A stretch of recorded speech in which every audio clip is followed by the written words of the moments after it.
J'ai gagné 1555 € en freelance, mais pas ce mois-ci, cette année. C'est ridicule. Et pourtant, c'est exactement ce qu'il me fallait pour tout exploser en 2026.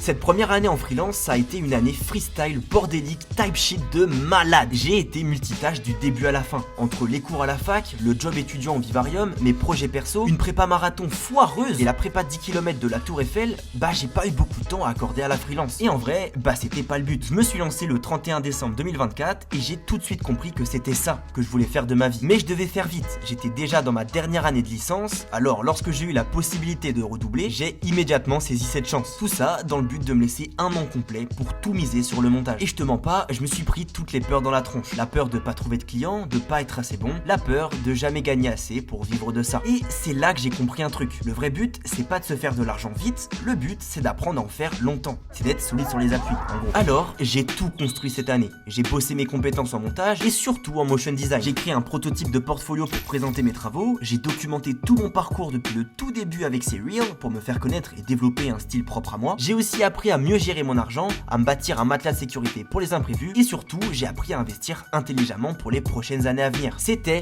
primordial pour moi de poser tous les fondamentaux d'abord. Déjà pour pouvoir dormir sur mes 8 oreilles pour quand je me lancerai, mais surtout pour assurer mes arrières. Mais maintenant, les cours sont quasi terminés, le Vivarium va me prendre 3 fois moins de temps et le reste, c'est dans 2 choses que je vais l'investir. D'abord, la freelance à mort, parce que crois-moi, je vais tout faire pour que ça soit la dernière fois où je gagne aussi peu, mais également dans ma prépa marathon pour avril 2026. Ouais, je retente cette course, mais cette fois avec 4 mois de vraie prépa derrière. Et surtout, la volonté de me pousser au-delà de mes limites. Cette prépa marathon, c'est la métaphore de l'ultime rush. 4 mois, plus ou moins, pour me prouver que j'ai eu raison de rêver de vivre de ma passion. Et tout ça, ça sera dans le docu final. 2026, c'est maintenant. C'est là que tout se joue. Soit je prouve que j'avais raison de sacrifier un an de ma vie, soit j'assume mon échec. Alors, si tu veux suivre cette année qui va tout changer, abonne-toi!